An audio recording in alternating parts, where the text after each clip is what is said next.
नमस्कार दोस्तों।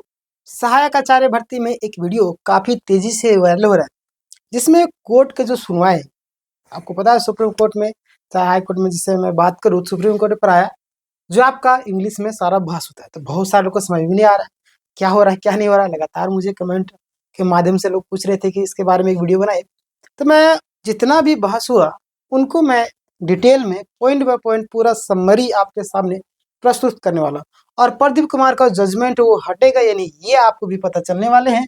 प्लस में जनरल सीट का जो सच है, प्लस 55% आपका जो 60% टेट का जो अपडेट, उसके बारे में बात करेंगे। यानी रिजर्व पर बड़ा फैसला, मतलब बहुत सारे पॉइंट है जो यहाँ पे हट भी नहीं रहा था। तो मैं सारे पॉइंटों को लेकर के बात करूँगा। हालांकि वीडियो लंबा होगा, बट अंतिम तक देखिए। आपके मन में जितने भी सवाल होंगे, सारे सवालों का जवाब इस वीडियो में आपको मिलने वाले हैं। तो चलिए स्टार्ट करते हैं। आप यहाँ पे देखेंगे केस का जो मुख्य मुद्दा, मेन इशू है ना। देखिए, कोर्ट के सामने सवाल था। कौन कौन सा सवाल था, आप यहाँ पे देखिएगा। सारे सवाल पूछेंगे, प्लस में जवाब भी देखेंगे। यानी कि जो जो सवाल पूछे गए, जो जो जवाब दिए गए, सारे मतलब इंग्लिश में था। मैंने उसे हिंदी में सारे पॉइंट को ट्रांसलेट किया और आपके सामने प्रस्तुत कर रहा है ना, पॉइंट बाय पॉइंट। देखिए, कुछ उम्मीदवार रिजर्व कैटेगरी यानी कि ST SC OBC से थे, है ना।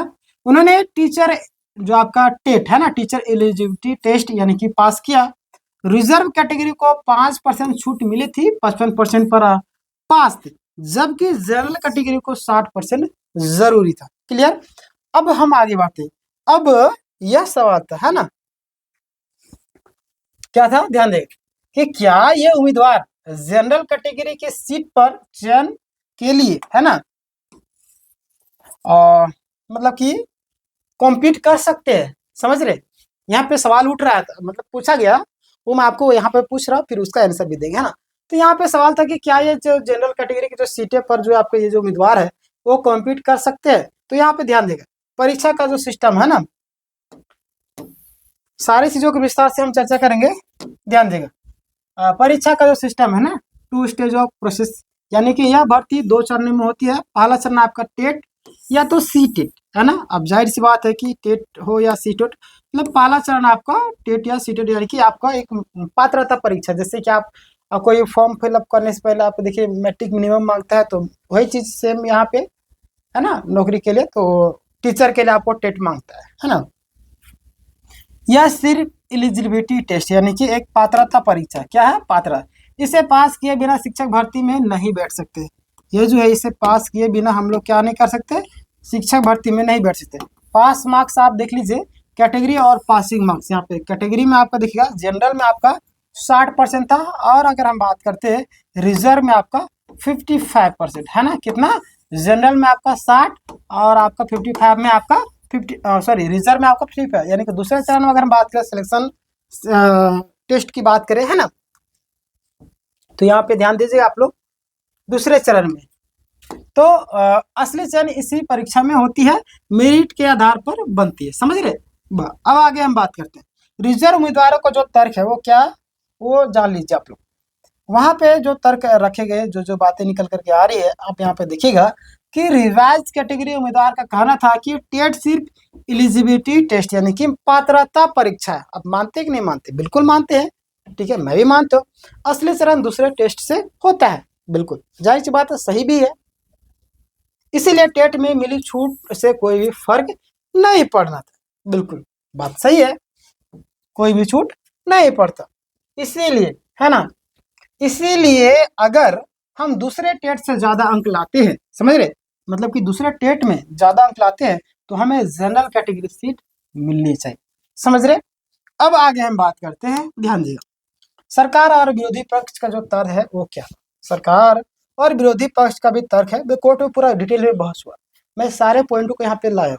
समझ रहे, ऐसा कोई नहीं करता, लेकिन मैं कर रहा हूँ। तो सब्सक्राइब कीजिएगा, चैनल को लाइक कीजिएगा। मैंने कई सारे हजारों छात्रों की हेल्प की, आपकी भी हेल्प करेंगे, ये आपको पता होगा। बिल्कुल, सरकार विरोधी पक्ष का जो तर्क है, सरकार और दूसरे पक्ष का कहना है कि अपने टेट में 5% छूट ली। क्या, आपने टेट में कितना, 5% का है क्या, छूट ले ली है।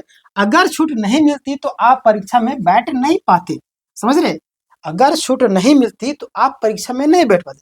आप क्या सोचते हैं, आप भी, आप समझिए, आप जज है, मैं सवाल पूछ रहा हूं, आप जवाब देते चलिए, कमेंट में जवाब देते। यहाँ पे सवाल आ गया आपके लिए, इसीलिए अब यहाँ पे ध्यान दीजिए, जो आपका सरकार और विरोधी पक्ष का ये सवाल था, ये पूछ रहे, समझ रहे।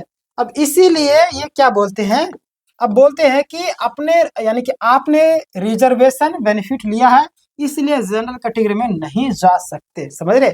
आपने रिजर्वेशन कैटेगरी में लिया है, इसलिए जनरल में नहीं जा सकते। अब कोर्ट में दो महत्वपूर्ण पुराने फैसले, उसको लेकर के जो बातें निकल करके आ रहे हैं वो ध्यान दें आप लोग। कोर्ट में कई सारे पुराने फैसलों को भी रखा था। मुख्य बहस के रूप में दो सुप्रीम कोर्ट फैसलों पर हुई, जैसे आपका पहला आपका विकास है ना, विकास वाला जो केस है, इसमें क्या है देख लीजिए। इस केस में कोर्ट में कहा गया कि अगर टेट में नंबर फाइनल मेरिट में है ना वेटेज के रूप में जुड़ते हैं, तो वेटेज के रूप में जुड़ते हैं तो क्या होता है, ध्यान दीजिए आप लोग।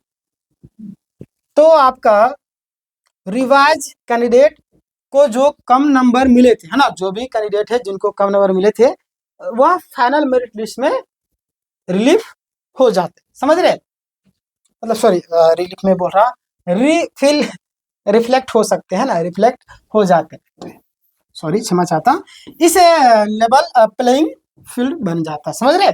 चलिए आगे बात, इसीलिए इसीलिए क्या बात निकल करके आ रहा है, इसीलिए रिवाइज कैंडिडेट जनरल कैटेगरी में जा सकते हैं, क्लियर।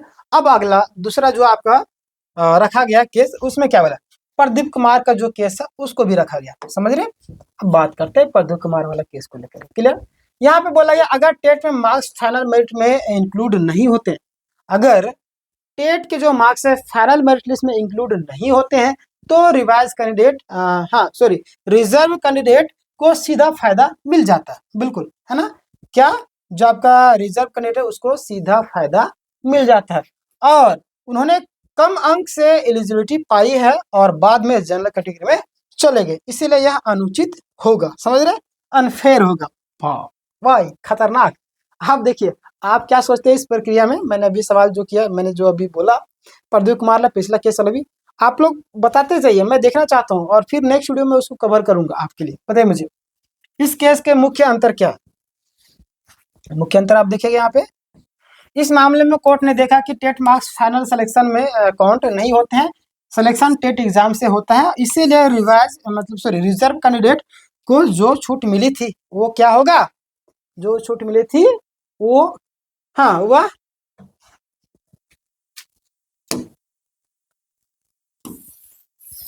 न्यूट्रलाइज नहीं होती, समझ रहे। चलिए आगे बात करें, कोर्ट की मुख्य चर्चा का सिद्धांत क्या था, ये जान लीजिए। यहाँ पे बोला गया कि कोर्ट ने एक और महत्वपूर्ण सिद्धांत बताया, अगर छूट सिर्फ एलिजिबिलिटी के लिए है तो रिजर्व कैंडिडेट जनरल कैटेगरी में जा सकते हैं, समझ ले, मतलब कि एलिजिबिलिटी यानी कि पात्रता परीक्षा के लिए है तो आप जा सकते हैं जनरल कैटेगरी में, ये कोर्ट कहते हैं। आगे हम बात करते हैं यहाँ पे क्या बोला गया उसमें, हाँ, अगर छूट सिलेक्शन प्रोसेस का हिस्सा बन जाती है तो रिजर्व कैंडिडेट जनरल कैटेगरी में नहीं जा सकते, क्लियर। ये दो पॉइंट आपको क्लियर हो गया। अब दोनों पॉइंट के बारे में आप क्या सोचते हैं ये आप मुझे बताएंगे, कमेंट सेक्शन आपके लिए खुला है। अगला एक उदाहरण से समझना आपको, मान लीजिए आपका सिचुएशन 1 में, समझ रहे, सिचुएशन 1 क्या होता है, टेट 20% वेटेज, मेन एग्जाम में 80%, क्लियर। टेट में आपका कितना 20% वेटेज है आपका, और मेन जो एग्जाम उसमें 80%, तब आपका क्या होगा, तब आपका क्या होगा, ध्यान दीजिए, तब जो आपका रिजर्व कैंडिडेट को कम नंबर मिले होंगे, इसीलिए फाइनल मेरिट में फर्क पड़ रहा है, क्लियर। और माइग्रेशन अलाउ, तो सिचुएशन 2 में क्या होगा, ध्यान दीजिए, सिचुएशन 2 क्या बनता है, सिचुएशन 2 की अगर हम बात करते हैं, टेट सिर्फ एलिजिबिलिटी यानी कि पात्रता परीक्षा, तो मेन एग्जाम आपका 100%, समझ रहे, बिल्कुल ये होना चाहिए। रिजर्व जो आपका कैंडिडेट है वो 55% लेकर के एलिजिबिलिटी पाई, फिर मेन एग्जाम में टॉप कर गया, क्लियर। इससे अनफेयर एडवांटेज मतलब कि एडवांटेज हो सकता है, वही पूरा घुरा फिरा करके ये लोग पूरी तरह से घुमा देते हैं ना। कोर्ट का जो फैसला होता है, जो सुनवाई होता है, बहुत ही खतरनाक होता है। आप देखिए, मैंने जो जो पढ़ा आपका दिमाग खुद घूम रहा है।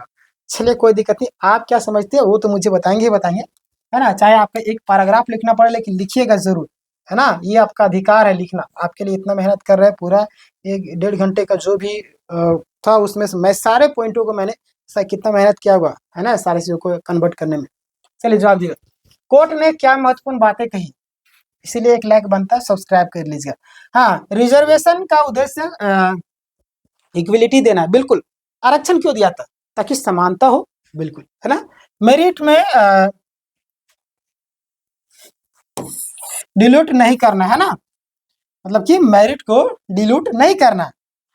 आगे बात है, अगर रिलैक्स्ड मतलब कि आपका जो आपका रिलैक्स्ड है क्वालिफिकेशन वाले जो उम्मीदवार है, समझ रहे। आगे क्या बोलते हैं, आगे देखिएगा। हाँ, जनरल कैटेगरी में आ गए तो जनरल कैटेगरी की मेरिट कम हो सकती है, समझ रहे। चलिए और बात करते हैं, एक और महत्वपूर्ण केस उसके बारे में 2025 का जजमेंट को लेकर के। यह हालिया फैसले में कोर्ट में मतलब कहा गया कि अगर अगर देखिए कई सारे फैसलों को रखा जाता है वहां पे, समझ रहे। रिलैक्सेशन लेकर के एलिजिबिलिटी हासिल की है तो जनरल कैटेगरी वैकेंट मतलब कि वैकेंसी के लिए क्लेम नहीं कर सकते, समझ रहे। चलिए आगे देख लीजिए। अंतिम और कानूनी सिद्धांत कोर्ट के अनुसार यह पूरी तरह निर्भर करता है, समझ रहे। और जो आपका रिक्रूटमेंट रूल्स क्या कहते हैं, मतलब कि रिक्रूटमेंट रूल है क्या कहते हैं, अगर एलिजिबिलिटी अलग है, सिलेक्शन अलग है तो माइग्रेशन संभव है, समझ रहे। ये बोल दी।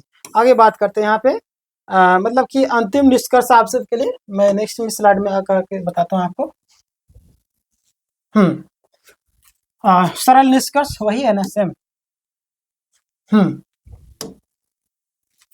यहाँ पे देखिएगा आप लोग कि इस पूरे केस का जो मुख्य सवाल था, जो आपका रिजर्व कैटेगरी के जो भी कैंडिडेट थे ना, जिसने एलिजिबिलिटी यानी कि पात्रता परीक्षा में छूट ली, वह क्या जनरल सीट ले सकते हैं, समझ रहे। ये सवाल था आपके लिए, सवाल आपके लिए भी रहा, आप मुझे कमेंट कर सकते हैं। जो रिजर्व कैटेगरी कैंडिडेट जिसने आपका टेट यानी कि एलिजिबिलिटी टेस्ट है उसमें छूट लिए, क्या जनरल कैटेगरी में सीट ले सकते हैं? उत्तर यहाँ पे मैं बता ही देता हूँ, आप लोग भी जवाब दिए। यह निर्भर करता है एलिजिबिलिटी एग्जाम के मार्क्स और फाइनल मेरिट में शामिल है। क्लियर। आगे बात करते हैं या नहीं, समझ रहे। अगर शामिल है तो माइग्रेशन अलाउ, अगर शामिल नहीं है तो माइग्रेशन अलाउ नहीं है। तो ये था आज का पूरा पूरा मतलब जो वीडियो वायरल हुआ था, बहुत सारे कंफ्यूजन हो रहे थे, तो पूरा समरी मैंने आपको ट्रांसलेट करके बताया। तो आप इस पूरी प्रक्रिया के बारे में क्या सोचते हैं, आप मुझे कमेंट करके बताइएगा। इस वीडियो को ज़्यादा से ज़्यादा ग्रुपों में शेयर, ताकि सभी लोगों तक सही जानकारी पहुंचे। देखिए आप जितना लोगों की हेल्प करेंगे, देखिए ऊपर वाला भी देखता है कौन इंसान कितना हेल्प कर रहा है, तो आपकी भी उसी हिसाब से हेल्प होती है, समझ रहे। चलिए, और अगर आप तैयारी करें किसी अन्य एग्जाम की तो हमारे चैनल से जुड़ सकते हो। डिस्क्रिप्शन आपको प्ले लिस्ट का लिंक मिल जाएगा, टेलीग्राम का भी लिंक मिल जाएगा, फ्री में पीडीएफ आपको चाहिए तो वहाँ पे सारे क्लासेस के लिंक मिल जाएंगे। क्लियर। तो मिलेंगे नेक्स्ट वीडियो में, तब तक के लिए अपना ख्याल रखिए, धन्यवाद।